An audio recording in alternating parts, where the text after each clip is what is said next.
So the takeaway for this is if you want to get better at golf, have Derek hit your tee shot Yeah. and you will have 18 holes.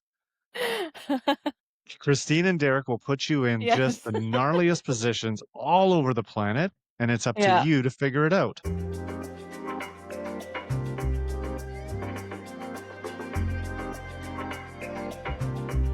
Christine Wong, welcome to Thank the you. PGA of BC podcast. It is a true pleasure to sit down and spend some time with you. Thank you. Well, thank you for having me. I'm honored. This is my very first podcast. Um, but I'm glad we've had the first few minutes to just kind of slow start into this. And I think I'm excited. And I was more nervous than excited, I think, but now I'm more excited than nervous. Yeah, I'll figure out a way to make it just absolutely grilling and a grind to get through. But it is we're so like with the PGA BC and as a fellow PGA member, it's a wild thing that some of our most enjoyable interactions, whether it's you or me or you in a group or whatever it is, it doesn't happen as much as we would like. It's usually at an education seminar or a trade show or something. And it's sometimes, story time or asking questions or whatever, but you never really get to share those, get a peek behind the curtain of someone like yourself who's not only an accomplished golf professional at the base level, but a very accomplished player. And something that, as we chatted briefly about off camera, it's hard to talk about yourself sometimes, but Yeah. I'm, I'm, I'm going to force you to today. Awesome. Well, I'm looking forward to the questions and the conversations that we have in the next little while. That'll be great. I think, I mean, for you, the origin story, I mean, I don't think you can sum it up in one sentence or two sentences, but when you think back about maybe not your start in golf, but when you look back at it, what made it something that you either love to do or love to practice and drove you to just consume yourself into the golf industry, well, the golf game? Yeah. It was a good question. I mean, it started off with my dad, getting my sister and I into golf. I pretty much liked it right away. And I think I started when I was 8. I feel like I liked the aspect of being accountable for what I was doing on my own. Um, that being said, I did play soccer as well. I played soccer basically alongside golf for 12 years. So those are my two main sports. And I really like the team aspect, but I really liked that, I can go out and practice by myself, or play, I can go play on the course by myself when I was like 12 years old and just be outside and just be solo. And I feel like it helps you to mature very quickly as well. And I know as I've gotten older, there are so many things so many avenues in the golf industry and even just in this sport to succeed and grow as a person. And I don't know, I feel like that's why I'm still in the game. And obviously now being older, I'm helping to empower the next generation of female athletes and young girls and all those kinds of things. So, um, yeah, I feel like there's a bigger purpose rather than just me being a golf professional. Oh, I like that. And I'm Yeah. always fascinated with, whether you play at a high level or you don't, when you get into a sport and it ends up being your career, I always think it wasn't that you did this sport right from the start and only did Yeah. this sport. I've always thought that playing another, especially a team sport like soccer, it really rounds you out and gives you that Mhm. appreciation for your you time or out on the course, but also kind of gives you a little bit of dialogue, how to be around people and how to deal with everything that a team sport layers around golf, right? Mhm.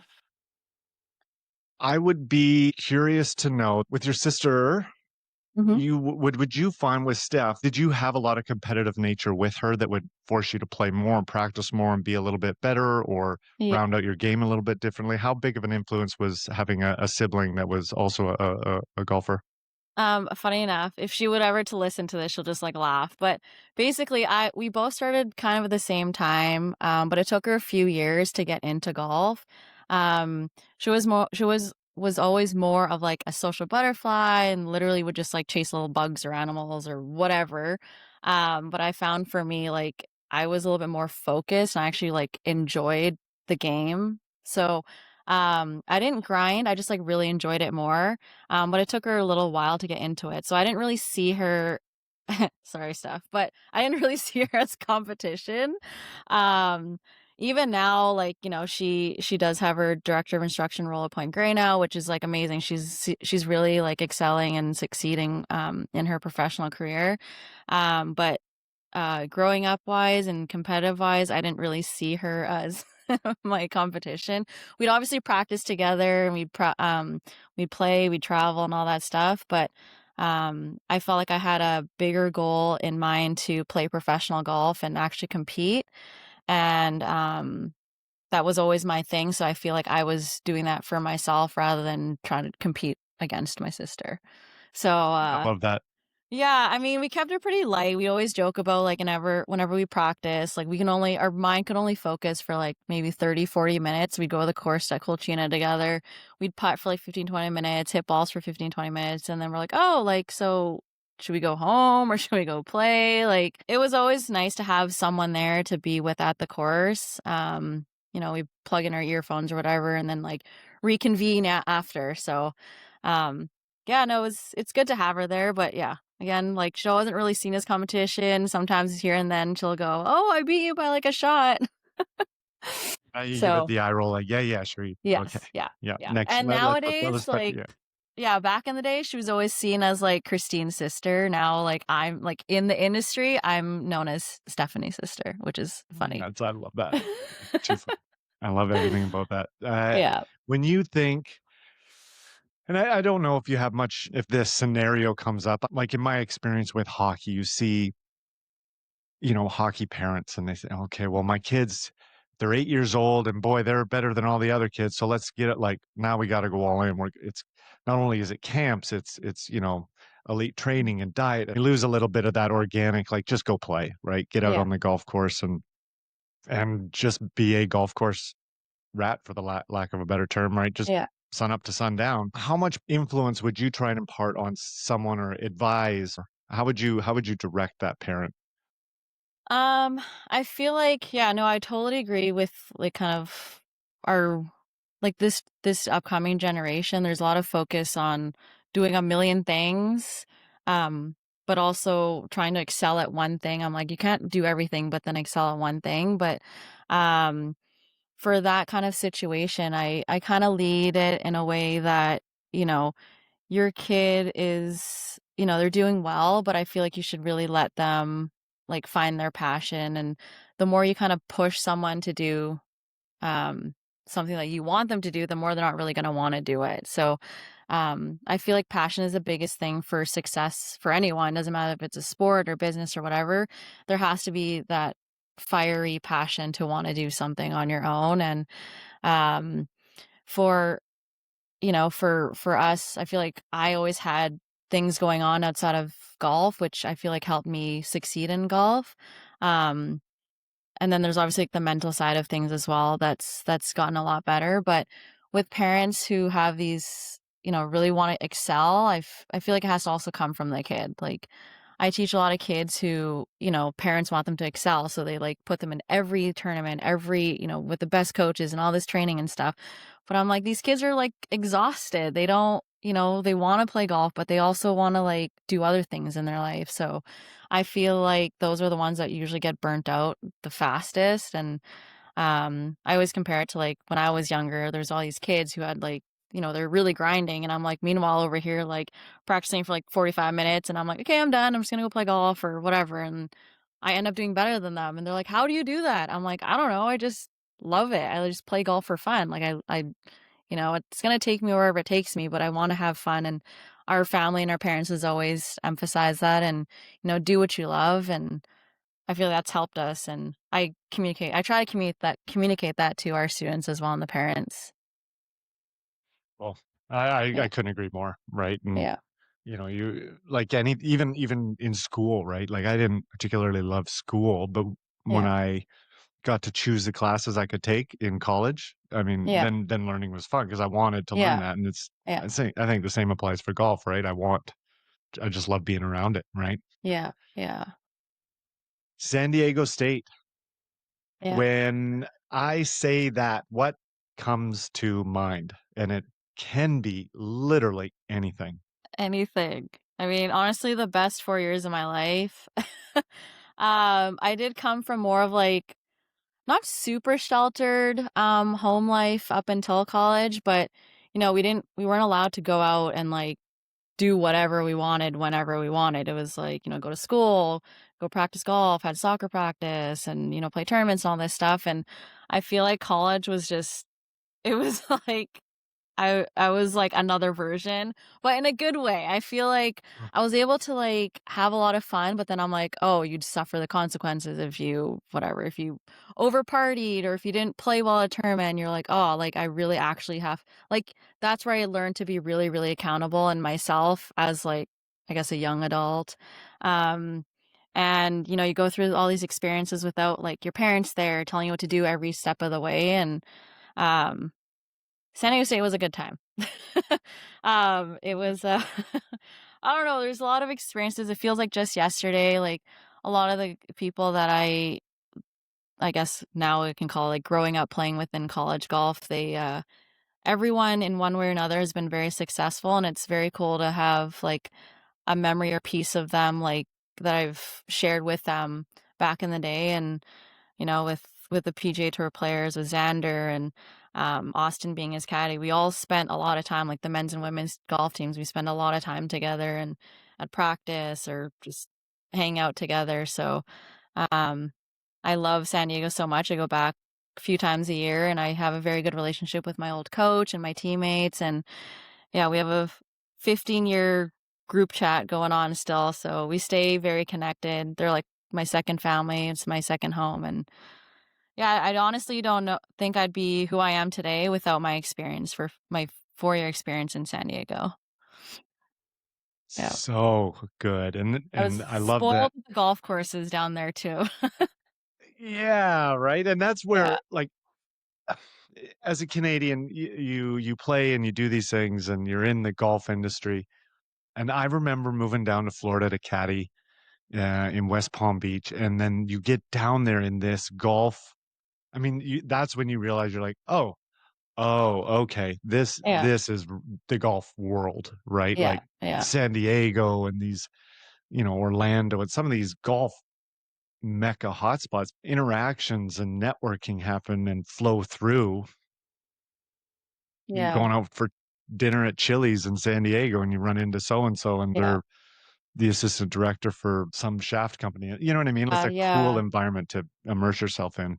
It's different now. I feel like when I was down there from the age of 17 to 21, I feel like I didn't know where I was, like, and really understood what it was. Like, now I'm like, "Oh, it's literally the golf mecca." Like, we got Callaway gear every single year. We just went to the fitting the f we went to do fittings every single year at Callaway headquarters. Like, that's so cool that I got to experience that every single year down there.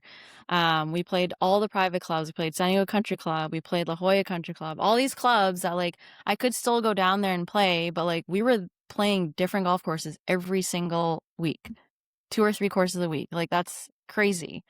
And we're at the beach. We're, like, 10 minutes from the beach. Like, um, so I feel like back then, like, it was really, really cool, but even cooler now to have experienced that and knowing what it's all about now as, like, a 30 plus year old. Something. 30 And something and year old. yes, that's right, Yeah, asterisks. I mean, yeah, but that's kind of the point of doing it is you yeah. anytime you do anything cool, it's very, very, very difficult at whatever age to really Mm, appreciate it while it's happening. yeah, And to be able to go back, like you say, and still to a degree access it. And I mean, yeah. if I remember correctly, I think if I want to say like Callaway headquarters, and then the building like across the street is it's It's like I wanna Adidas, they're say it's all like Golf there. Pride or, like, Adidas Yeah, Golf is right there, and then yeah. I wanna say, like, Lego headquarters is, like, up the road or d Yeah, I like, it's Legoland just is like down these. the street, yeah. That's right. It's crazy, it's unbelievable. Yeah, like I mentioned, it's like I wish I'd known, like, obviously, I appreciate the experiences and all the things that our coach was able to get us to do, during my time there. I that's why I feel like what the biggest thing I learned from college and just making those connections in San Diego is, yeah, creating those connections and maintaining those. And whether it's just like, oh, hey, hope your year's going well or something like that. And, just keeping those forever and ever. Like, I feel like that's very not only beneficial, but I mean, it's kind of cool just to like have a connection with like someone down there. Love it. I love it. Yeah. And I agree. Like even just going down to San Diego, it's nice to go someplace that's in our same time zone, so you can Yeah. kind of just It's only like a pop couple down hour and flight and yeah, it's not yeah, too far away. yeah, I couldn't agree more. Yeah. There's a lot of questions or dialogue that could happen around someone like yourself that plays at a very high level and is successful at a very high level. And so rather than a wins and losses tangent, when you think about maybe some of the wins you've had, was it how you played to get the win or the adversity you overcame? Or is there I mean, golfers are are borderline geniuses when we can recall the 3rd shot on the 5th hole in round 2 for some reason. Yes. But when you Yeah. look Yeah. back at maybe tournaments or events that you played in and won, is there anything that sticks out, like your favorite win, and why was it? Um, I guess like the biggest win, like the first one, I feel like that kind of got my brain and my like my mental side of things going and really started to strengthen the mental side is I think when I won the second BC Women's Am, I'm just like, oh, like I won the first time and I'm like, oh, that was cool. That was like the first real one. Cause I was like a good junior player, but I wasn't like the best. I was always kind of like up there, but not always like fighting to like get a win. Um, but then when I went to college, I like really learned how to practice and I learned how to like access this like other side of the mental game that now has helped me, succeed in the last like 10 years or so of playing golf. I feel like the second win really solidified. I'm like, oh, okay. So I'm like kind of decent and I didn't play the best, but I played pretty well. I think it was the year that I won it at Christina Lake. Like I shot a course record. Like that was crazy. And I made like the silliest double bogey on like the third hole or something. And I was like, oh crap. Like, but then I would just kept making birdies and birdies. Like it was weird. You just step up to a putt and you're like, oh, that just goes in. Like it's like the hole had like a magnet attached to it. And the ball just kept going towards it. Um and so that's when I kind of learned, I'm like, okay, I think I have a golf game. Like but I'm not like grinding, but I feel like I am kind of naturally good at this sport.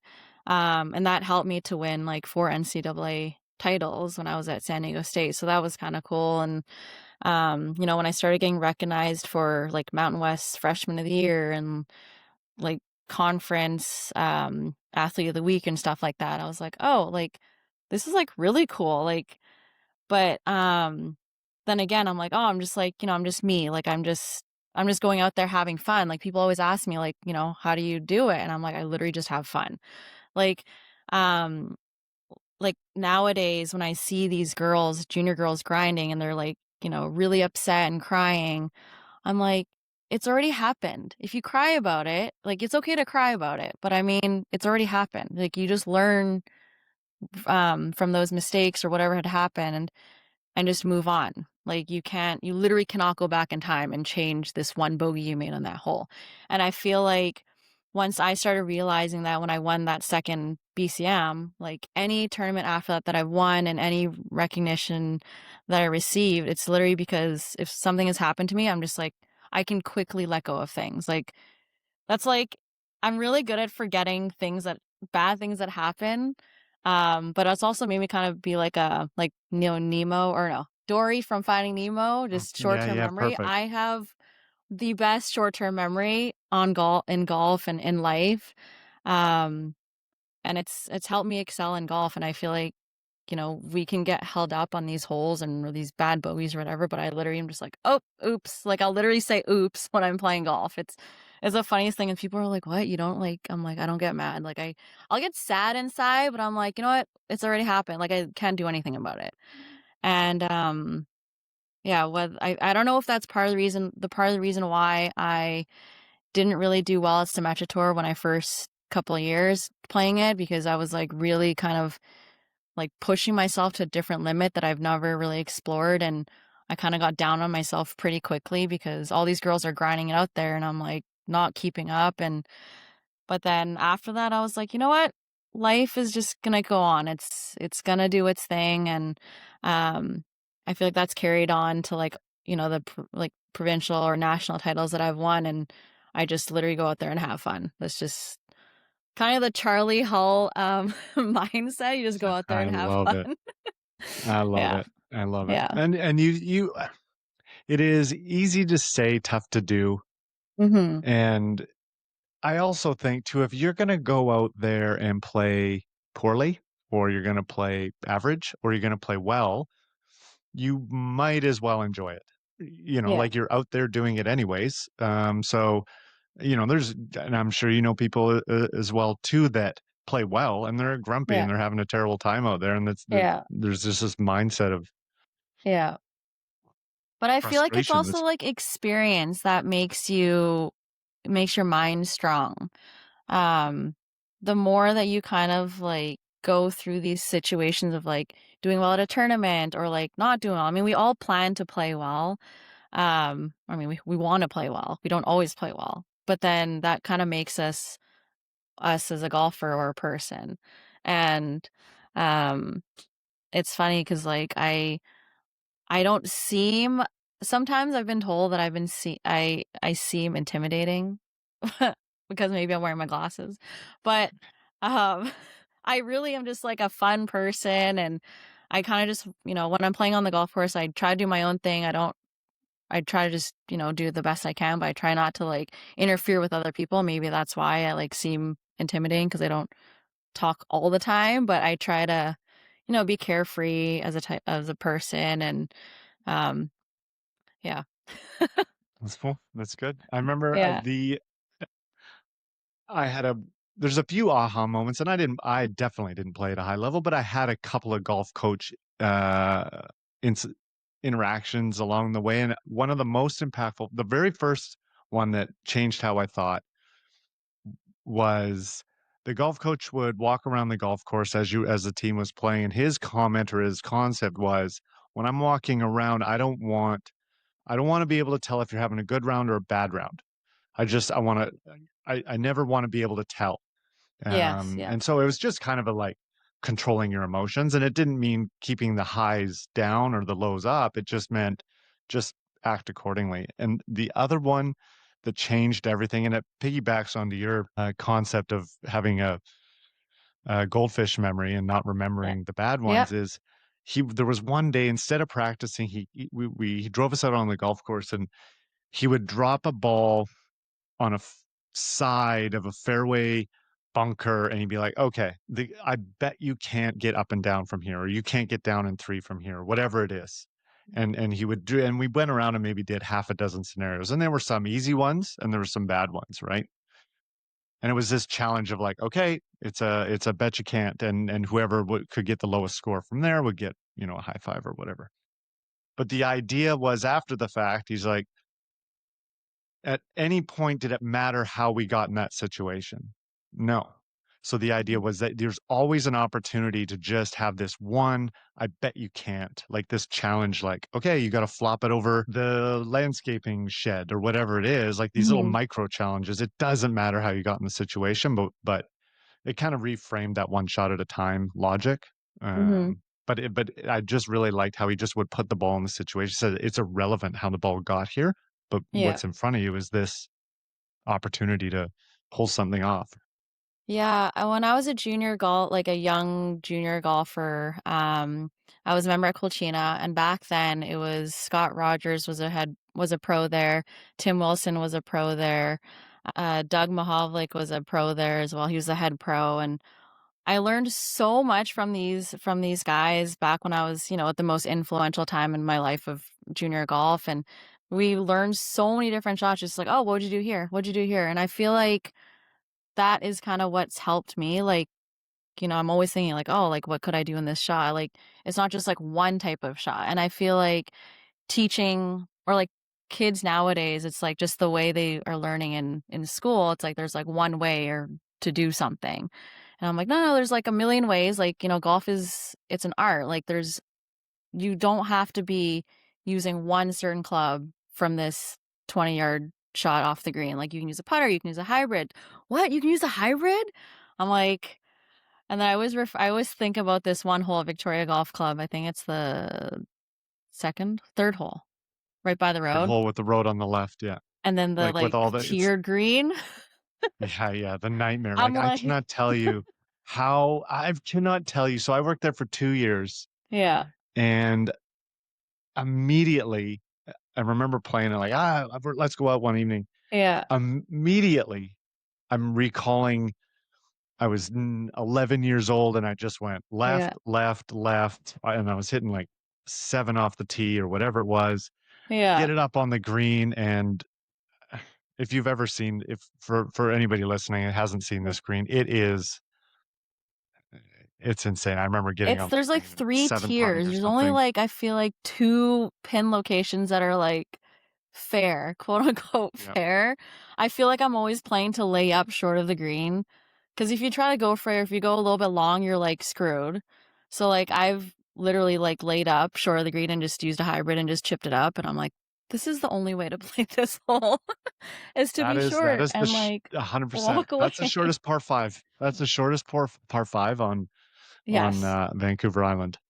Yeah, that hole is giving me like nightmares, mostly around the green. Like as soon as you hit your approach shot, you're like, or like as soon as you walk up to your approach shot, you're like, where is this ball gonna go? Because like it could hit a slope and like be on the middle of the green, then roll all the way back off. And yeah, that hole is like it's a gamble on that one.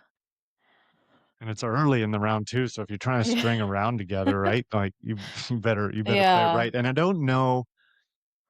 I'll date myself exceptionally. I'm very certain you haven't played Glen Meadows. It's out here on the island by the No. airport.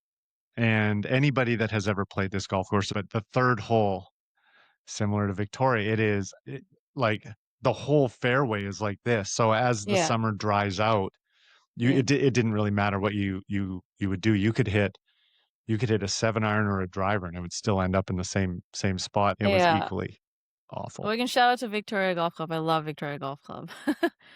It's not a It presents terrible its evening. own challenge, and yeah, it's very good. I love that golf course.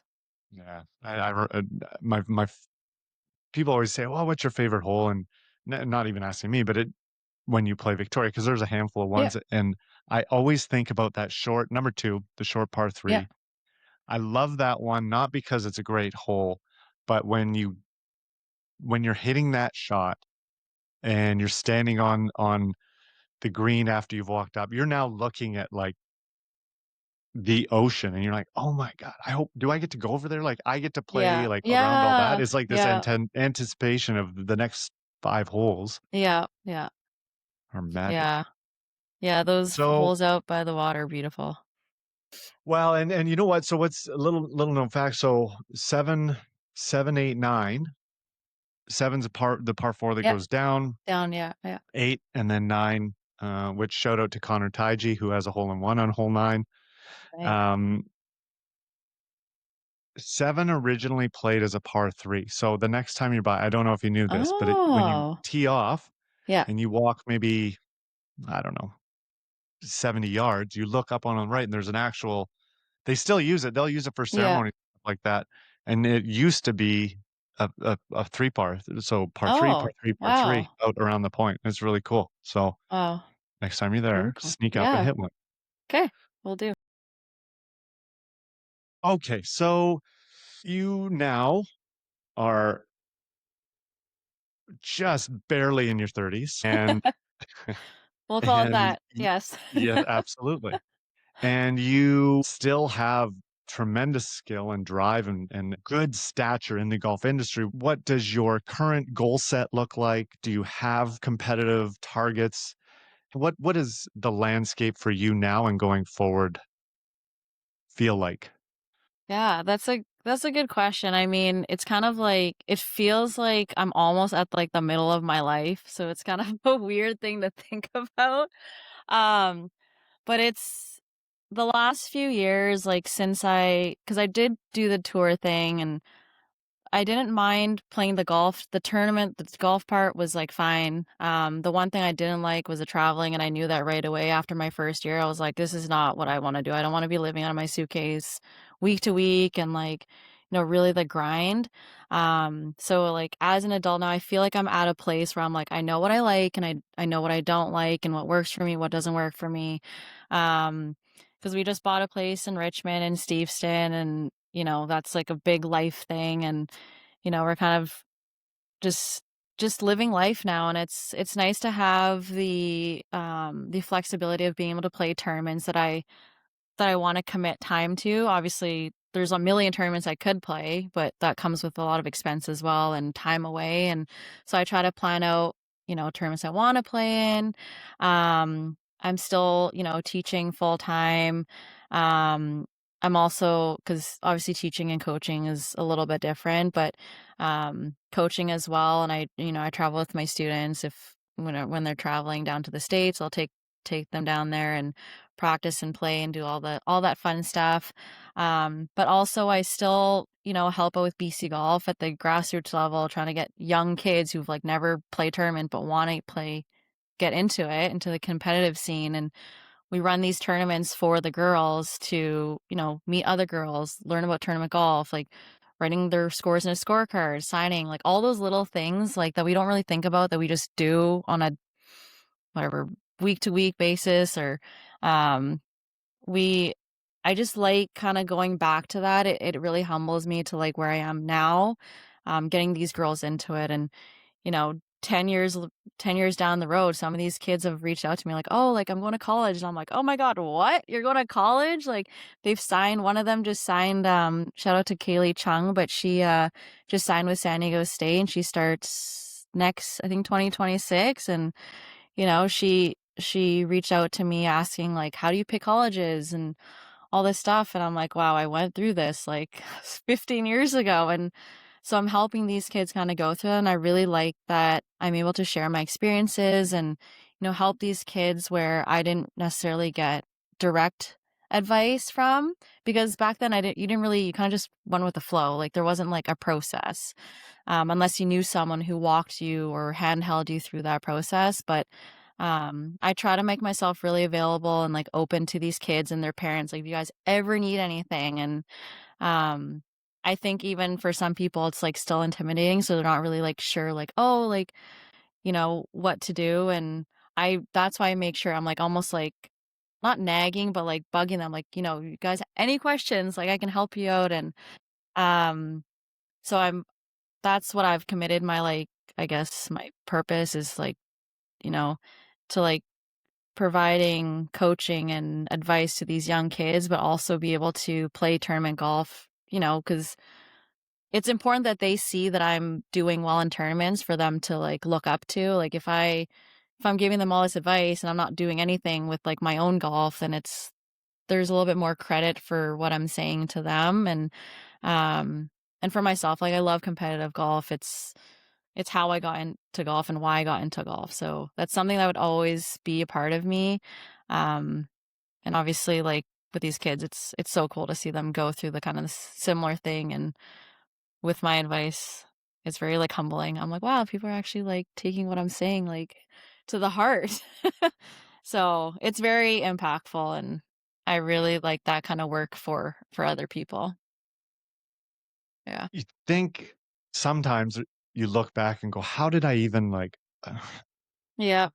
how did I?" And right? And now you're trying to give advice and like, "Golly, man, if I Yeah. had someone giving me that advice, like, what a leg up," Yeah. or even just a different, but it all does work out in the end, and a lot of people have Yeah. to kind of fumble through it in their own way, but just a little bit of tailwind to help people get down the right Yeah. And I path. feel like that's why, like, that's kind of what I wanna do for, like, the rest of my I don't think I'll ever retire. I'll always be, like, coaching, or, you know, I tend to ask BC Golf, Debbie Pine at BC Golf, like, "Hey, is there anything I can do? Like, I can coach or manage a team, whatever." Like, I always like to just be a part of that, because they're doing so much for the game of golf, and golf has given me everything that I have today. And, like, how I think is because I grew up playing golf. So I feel like if there's some like a little thing I could do to help someone, I feel like that's like my purpose. It's a good purpose. It's good Yeah. purpose when you consider that this industry will continue to go on well after we're gone. And so Yeah. what kind of influence is it? Yeah. So, okay, I'm gonna do a slight pivot. The first Yeah. hole for any round of golf, the average golfer gets to the first hole and the palms get sweaty. Knees weak. The fair, yeah, knees weak. Yeah, mom's spaghetti. The fairway tightens. Yeah. So, as someone that truly does enjoy competitive golf, do you get the first tee Oh, butterflies? yeah. Do you Yeah. thrive in it? Do you like it? Do you not like what does a first tee shot feel like for Christine Wong, who has hit a fairway or two in her life? Well, first thing is I do have the sweaty-ish palms. I actually like shake a lot. I like feel myself like jittery when on the first tee. Even when I'm introducing myself to whoever's on the first tee, I'm like I feel like when I'm speaking, I'm like, "Hi, my name is Christine Wong."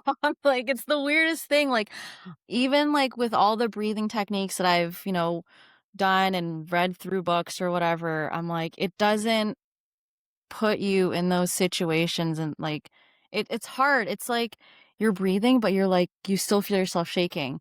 But then when I'm actually doing my pre-shot routine, I'm like, okay, just hit the fairway. Like, and what I find is the harder I swing, the easier it is for me to get that ball off the tee off the first hole. And if I have any doubt, like slight mental doubt, or like if I'm like, okay, just smooth swing, I like fade, toe hook, whatever. I just like rip hard at the golf ball on the first tee. It's almost like a Ladies and what not gentlemen, to do. I don't know. that is lock it in as the best tip Yeah. we'll ever hear on first tee. Grip it, rip it, Yeah. swing Exactly. harder than you think. Yeah.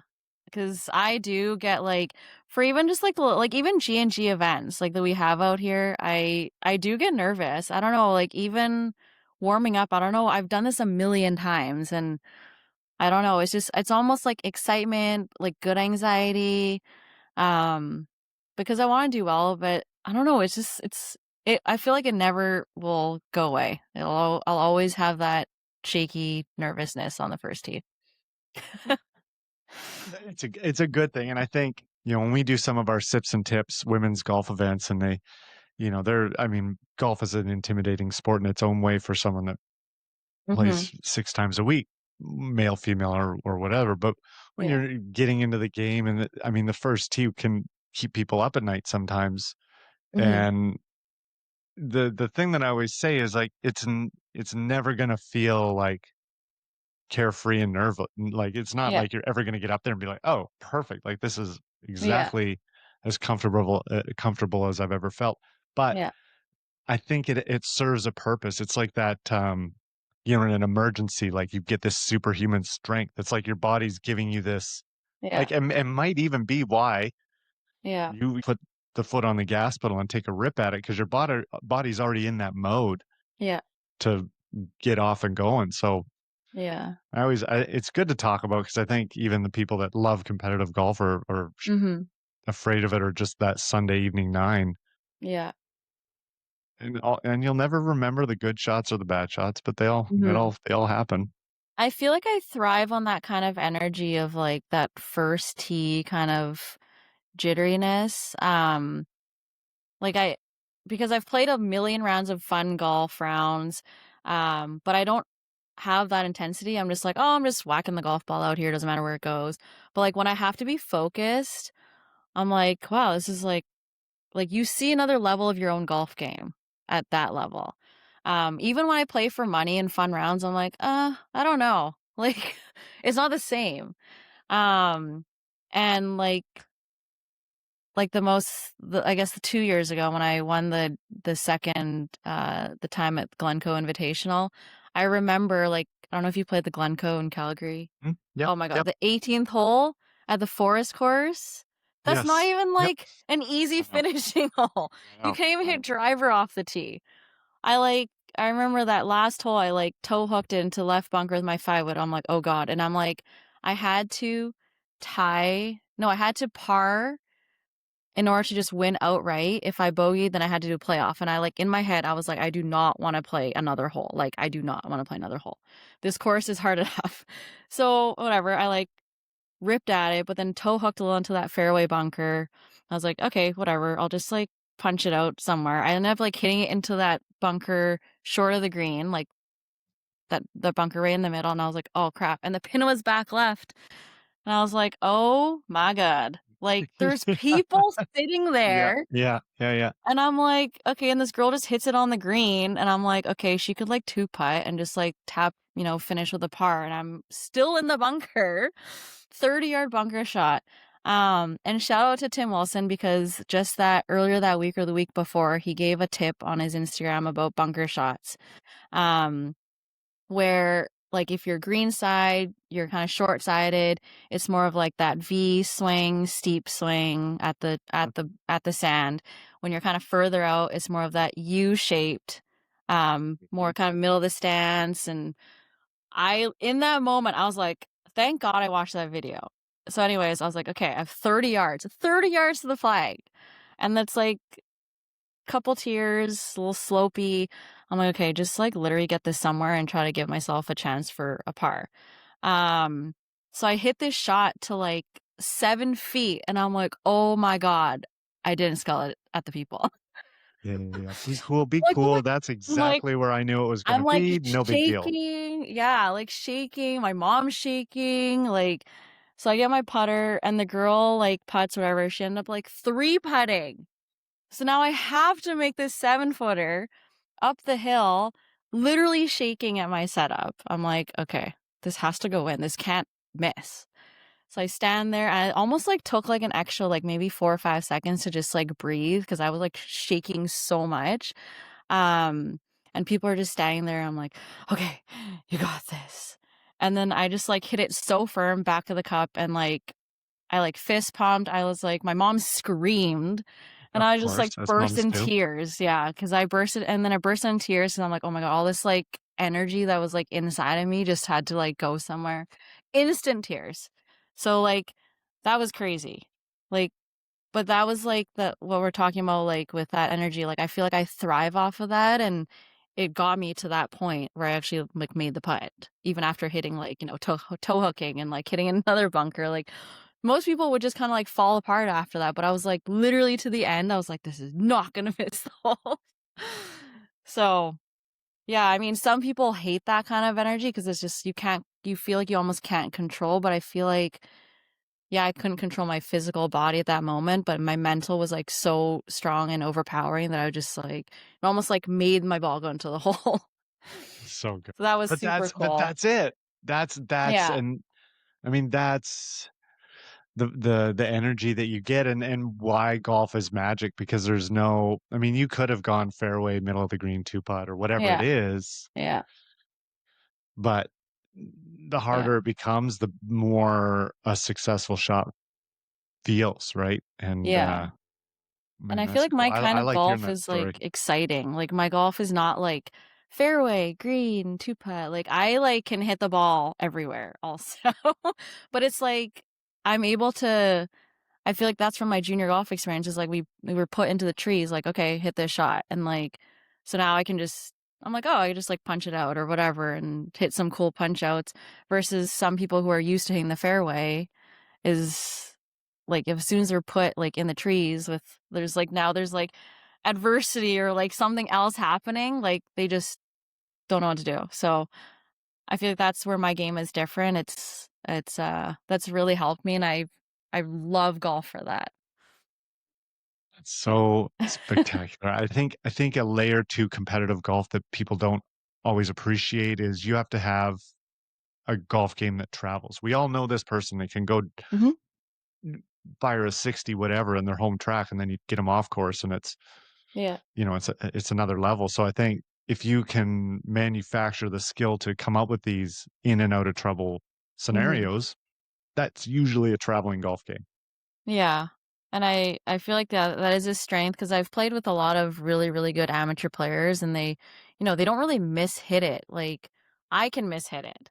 Cause like I feel like I just rip at it, you know, sometimes that could cause trouble, but I see these girls, I'm like, they go in the trees and they're like trying to like hit it through this tiniest gap. I'm like, what are you doing trying to do that? Like, just like get a low hook around the tree or something, or just punch your way to the fairway. But they're trying to do this like hero shot because they're like, oh, I'm in the tree. I got to get out of here some way, somehow.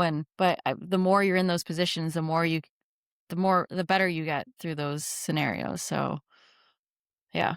So the takeaway for this is, if you want to get better at golf, have Derek hit your tee shot, Yeah. and you will have 18 holes. Christine and Derek will put you in just Yes. the gnarliest positions all over the planet, and it's up to Yeah. you to figure it out. Yeah. There's Yeah. your coaching academy. It's all Yep. built off of Yep. terrible tee I'd shots. say like I'd be a good like scrambler. I'm really good at making up and down from the trees or whatever crazy lie. Put me in the middle of the fairway. I'm like, which part of the green do I want to hit or miss? I don't know. Which bunker do I want to go into? Yeah, Couldn't agree golf is more. That's a so it's great. a fun game. So now, as a member of the PGABC, your influence is undeniable. What is your legacy going to be in it? How do you see yourself doing cool things in British Columbia? That is a loaded question. Not bad, hey? What would I want my legacy to be, or what do I Well, think my legacy could be? yeah, that might be Might a need to good, re it's an interesting way you position that. It's like, listen, we could all try and be one thing, but It's like like you if I say, wasn't here tomorrow, like what would I want to be okay, here's a remembered pivot. of me? Okay, the PGA of BC Yeah. starts an award, and it's called the Christine Wong Award. Okay, Oh and my gosh. it's an annual award that's given out to Okay, an okay. individual that dot dot dot. Dot, dot, dot, dot, okay. That's a very tough question. I mean, because, like, I feel like everything that I know and do is because of an influence from, like, all the people around me that whether I, like, know them or not, like, I watch a lot of the PJ Canada tea talks and, uh you know, all these influential people speak, and I there's always something. Um, but the one thing I did learn from this recent tea talk that I listened with Courtney, Salima, and Jaina, um, is, you know, basically stay curious about who you are, own what you do and how you do things, and you know, because there's only one version of us in this world. So, um, I feel like me as a person, I'm pretty like chill and I like to have fun, but I also, if I need to be serious and like get something done, I will get that done. And I want people to, you know, I try to relay this to students is like we all have our strengths, but it's like what makes you you, or like whatever makes you you, that should like stand out the most. Um I don't really know where I'm going with this, but like a lot of kids, for example, like they're very academically focused and they're all in that stage right now where they're trying to get good grades and, you know, get straight A's and apply to college and get into whatever college. I'm like, okay, so let's say there's you and there's 9 other kids just like you. Okay, you guys do all the exact same things. Like, how are you going to get into that school? Like, what will make you stand out? And then they're like, I don't know, I got like 95%. I'm like, no, because everyone's gonna make 95% in their bio test. Like, and I'm like, you golf. Like, none of these kids golf. They are all doing the same thing as you, but you already told me like all these kids like just study. Like, but you golf. Like, use that to your advantage. Like, find something that will make you that you like and enjoy and that'll make you stand out. So you can be successful in that. Like people recognize that. Like your application is going to look exactly the same as everyone else's application. But if you start playing and continue doing this as opposed to putting golf in the back burner, like put emphasis and energy into this, it's a part of you. Like you need to put energy into that. They're all like, "Oh, really?" And I'm like, "Yeah, like it's not all about academics. Like it's about what you do outside of, you know, your academics." And I feel like owning your space, owning what you do, I feel like that's so important. I feel like I've owned like everyone knows me as like, like my personality is like I'm not super serious, but I also can be serious and I enjoy life. I enjoy life for what it is. I have like a Dory mindset. Let the negative things just kind of pass. Like you'll always deal with kind of crappy people in your life and but obviously they're dealing with something in their life that's lacking. So I usually just give them the benefit of the doubt, but I just own yourself, own what you do. And don't be shy, don't be, don't hide it. And people want to see that. And obviously with this podcast, like um it's kind of showing that side that people don't always see that, I guess other than what they see on social media. Um but just stay true to yourself, own what you do, and hopefully that'll become a legacy of mine. We'll see. It depends on who's creating this award. I, I am just so thrilled that at the beginning, and I don't know if we were recording or not, but you made the Yeah. comment, I don't want to talk about myself. Well, it's hard to talk Yeah. about myself, and it is. And Yeah. yet you did a wonderful job of it in the sense that anytime you did, it always related back to about passing on maybe something that you learned or Yeah. you were good at or struggled with. And, you know, it's a very, very, very unique thing to talk about yourself and then always have it end up in someone else's lap of mentorship or education. So, genuinely, thank you for taking the time. It was Yeah. a genuine pleasure chatting with you. Yeah, no, that was awesome. That was really fun. And Cool. you made that so easy and I appreciate